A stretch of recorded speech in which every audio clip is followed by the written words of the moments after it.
Fight fans, welcome back to Carl Prusa MMA. My guest today has been on this platform for a couple of years. Last week, won on the Dana White Contender Series. It took him about 30 seconds. Ladies and gentlemen, he is your newest UFC flyweight. He is the Indo Ninja, Mr. Bilal Hasan. Bilal, my friend, what's going on? Carlo, nothing much. Great introduction there. I'm going to correct you, though. You said 30 seconds. It was 45 seconds. I was aiming for 20 seconds, though. So, I'm a little bit disappointed in that sense. But, man, I didn't really get touched up. We're good. We're 10 days out from UFC Shanghai opening up the main card. So I can't complain, man. We're doing well. We've talked about this moment for so long. It's been at least 2 years. Every single interview talked about what's next. How many more regional scenes? Maybe Contender Series. What will that moment be like? Now that you're there, what does it feel like to call yourself a UFC fighter? Oh, man. I've literally just had a conversation with my friends. Sometimes it's like you get so caught up in the what's next. Sometimes I just sit down. I'm just like, holy shit, I'm a UFC fighter. Cool. It's still so surreal, but man, I looked at the UFC page today and I looked up UFC Shanghai, and there I am opening up the main card, and it looks meant to be, man. The UFC knows what they're doing. I know what I'm doing, and it's just this beautiful, just like synchronized, orchestra, some might call it. Obviously, you had one of the best performances on the Contender Series that we've seen. Like, with all the hype, with all the talk of your name going into it, I feel like you did what you had to do in there. Walk me through the finish, man. There wasn't really much. I started just, I do this every time. I like to have a little bit of a feel-out process.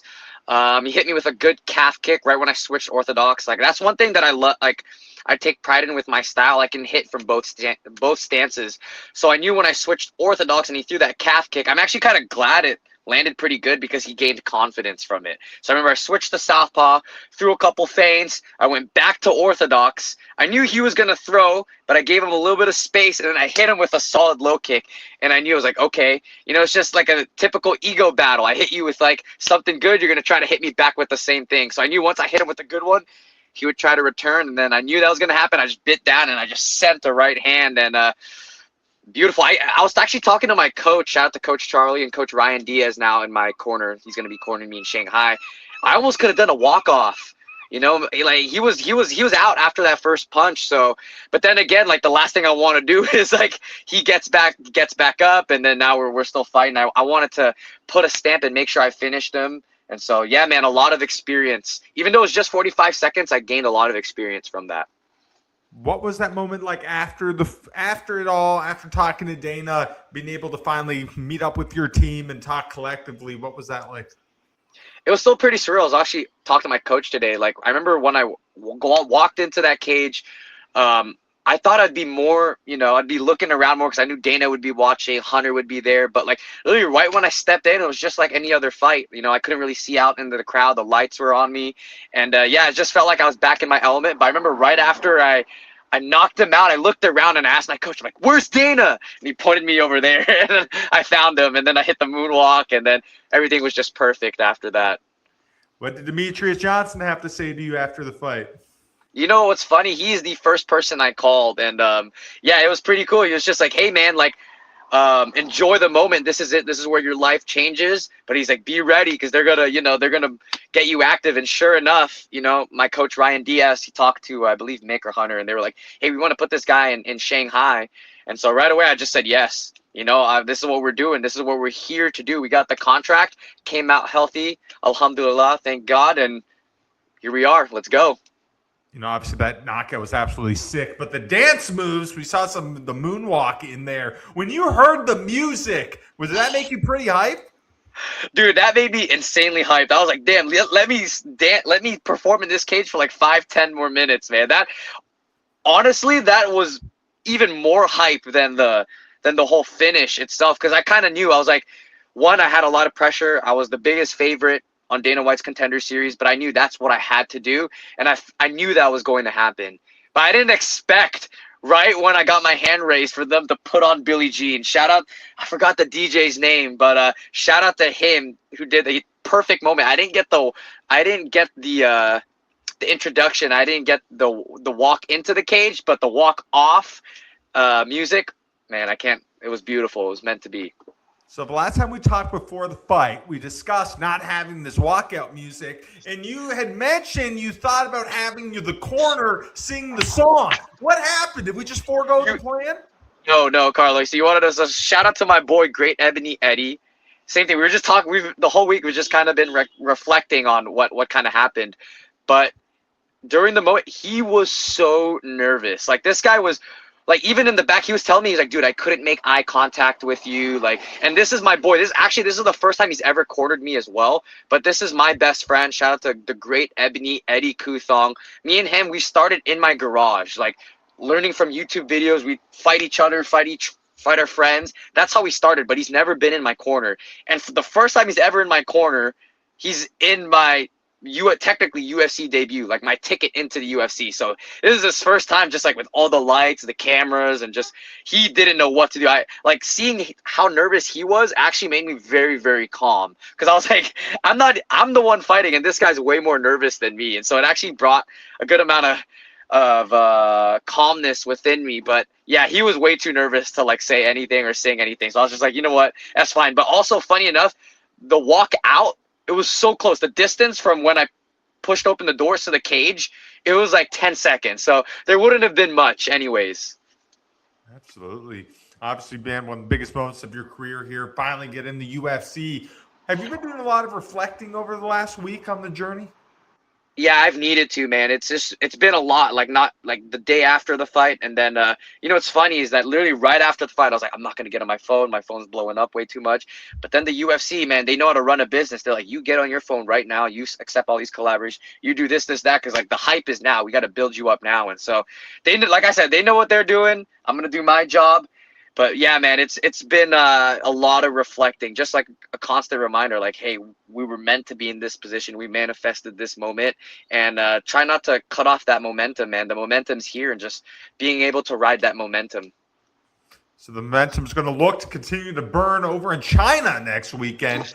Before the Contender, obviously, you know on the calendar they were going there. Was there any thought in your mind, if things go well, maybe on that card?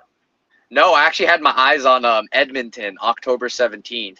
But hey, we come out of this fight with another, minute KO, and I'm healthy. Send me to Edmonton, because Canada's really close to me. And I know in Edmonton, I went there when I was probably like 12. There was like this super cool like mall, like probably one of the biggest mall ever, with a water park in there. I was like, dude, that'd be sick as hell to like find a UFC card and go there. I was like, damn, that'd be a cool experience. But man, Shanghai, I never thought I'd be going to Shanghai in my life.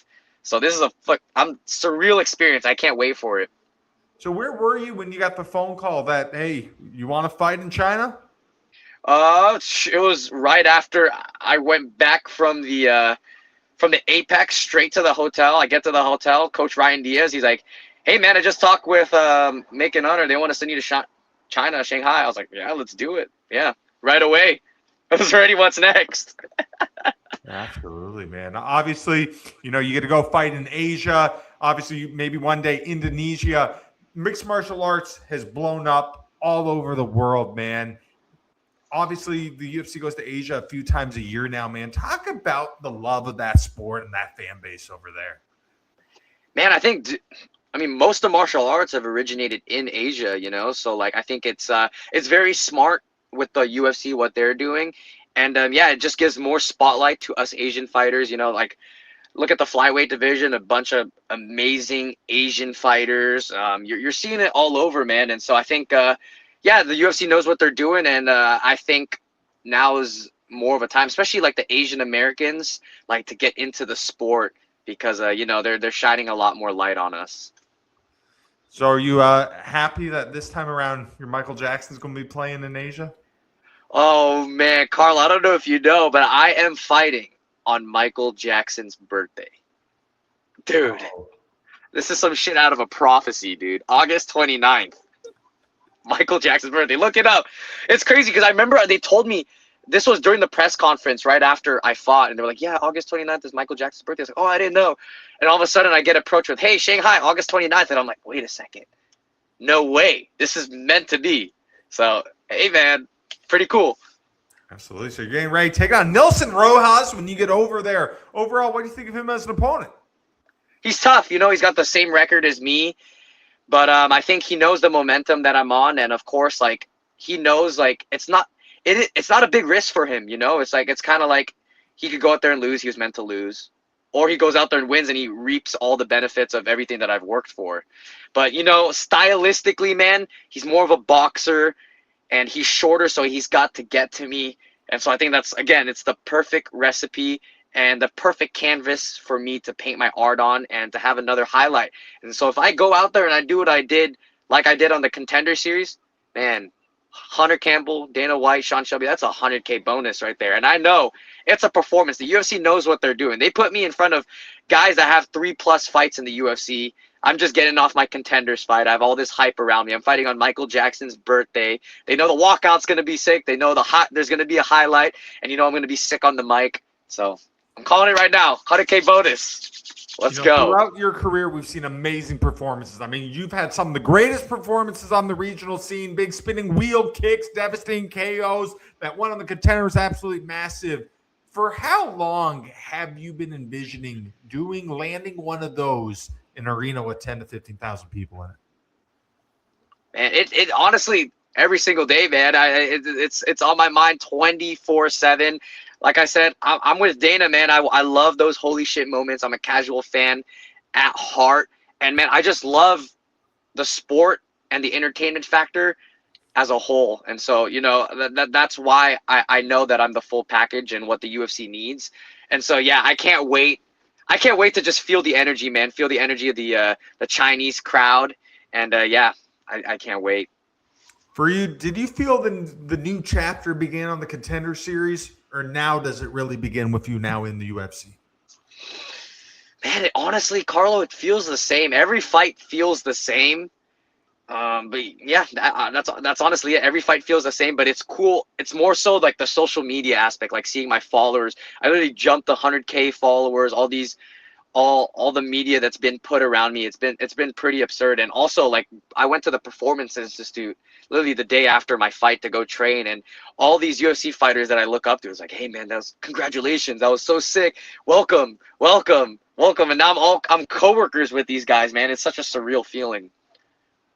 Are there any cool messages? Any like big ones kind of stick out that either commented on your stuff, sent you DMs? Man, shout out to my girl Laura Sanko. She's been hyping me up since before I fought, after I fought, when I fought. She's like calling me main character energy, and I love Laura Sanko. She's super super cool. Yeah, shout out to Laura Sanko. Yeah. Bilal Muhammad also said congratulations. You know, we got the same name. He was former champ. Definitely a guy that I look up to and I respect a lot. Yeah, I probably named those two at the top of my head right now. Absolutely. You know, we've talked about for so long the sacrifices, all those years battling it on the regional scene. You're not making Conor McGregor money there. You're staying up late. You're waking up early. It's hard to do everything else in your life for so long. It was focused on gang here. Obviously, now being here, does that allow you to kind of look back and be like, all those long mornings, those late nights, it was all worth it?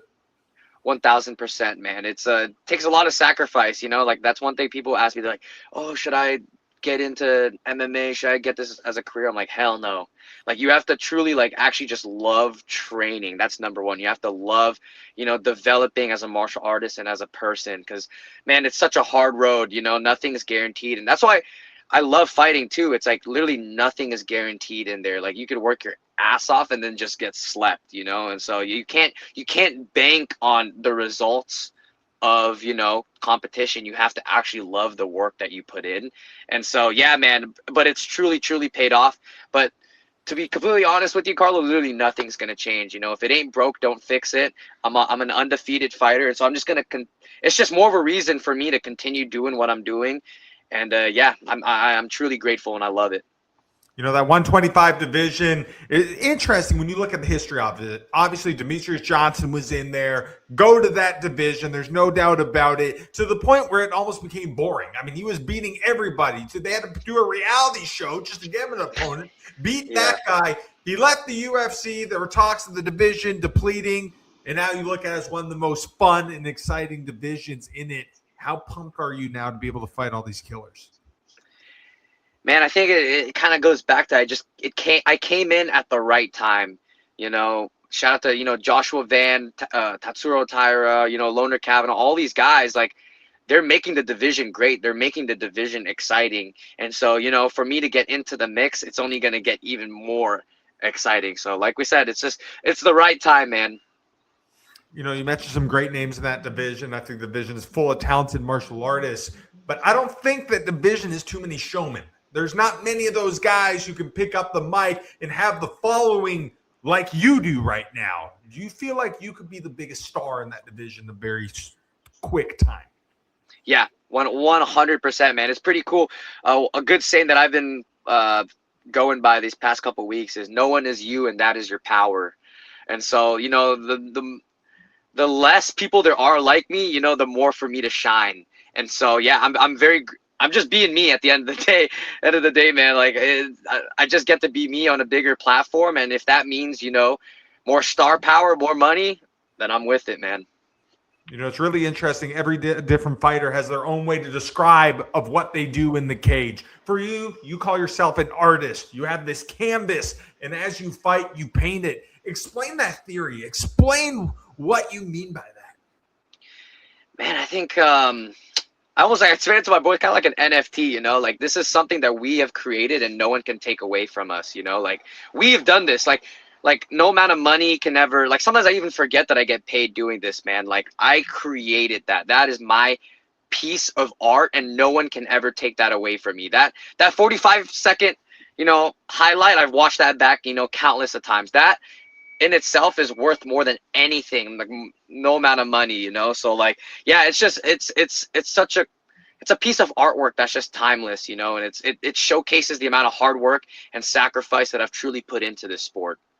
Absolutely. You know, you're the type of guy, you've had a long, big following for a while now. I mean, I don't know if you remember the interview we did earlier this year. You were driving and some guy recognized you in traffic and started like honking and stuff like that, rolling down the window. You've had hundreds of thousands of followers before the UFC. You're in there now. You're the same guy. You're humble. You've never let it change you. For you, how important is it to be sticking true and remain to who you are as a person? Yeah, I mean, I'm a sponge, you know, and I look at other people's career and I try to learn from other people's mistakes. And that's one thing that I see, man. They just let it kind of, you know, get to their head. But that's honestly one thing I'm so grateful for is when I was a 6-0 professional, I went to Indonesia and I just didn't know how valuable my name was. And I kind of just got I got taken advantage of in every area, you know, so like that I wasn't even in the UFC and I was just getting showered with like attention. And so I learned very early, you know, like how important it is to, you know, keep to your circle, stay grounded. But on top of that, man, it's pretty cool. At my gym, Charlie's Combat Club, I still get humbled every single day on the mats. And so I know that I have so much to learn and so much to develop on. And so, you know, all of this is awesome. All this glamour, it's super cool. It's all the result of my hard work, but I know that it only gets harder, you know, like literally right after my Contenders fight there, I get to the hotel, I was like, hey, Shanghai next week. And it's like, boom, it's already what's next. I got to work harder because, you know, someone else wants to take my head off. And so I know that, you know, life always moves on and I got to develop and I got to keep getting better. Absolutely. All right, Bilal, last question for me, my friend. In a perfect world, what is the outcome August 29th when you travel all the way to Shanghai, China for your UFC debut? I think a perfect Michael Jackson walkout. Crowd goes crazy. I get into the cage. Hopefully, I don't know if it's Bruce Buffer. That'd be awesome if it was Bruce Buffer. Announces me. Crowd goes crazy again. I style on this guy. Another first-round finish. Get on the mic. Speak 4 languages. And then, you know, a beautiful walk back. And then just enjoy the Shanghai night. Now, have you thought about the walkout song for over there? Is that going to be a surprise? Yeah, I know what it is. It's going to be sick, dude. That's all I can say. Absolutely. Well, that's it for us today, ladies and gentlemen. I'm Carl Prusa. He's the Indo Ninja. He is Mr. Bilal Hasan. You can watch him making his UFC debut. Shanghai, China, August 29th. Take down Nilson Rojas. Take care, fight fans. It's going to be a fun one. Xie xie.